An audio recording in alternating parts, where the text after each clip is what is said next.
1. Rotate the handle on the sterilizer lid, counterclockwise to unlock and remove the lid.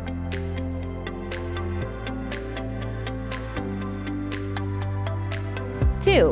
Remove the stainless steel inner cylinder.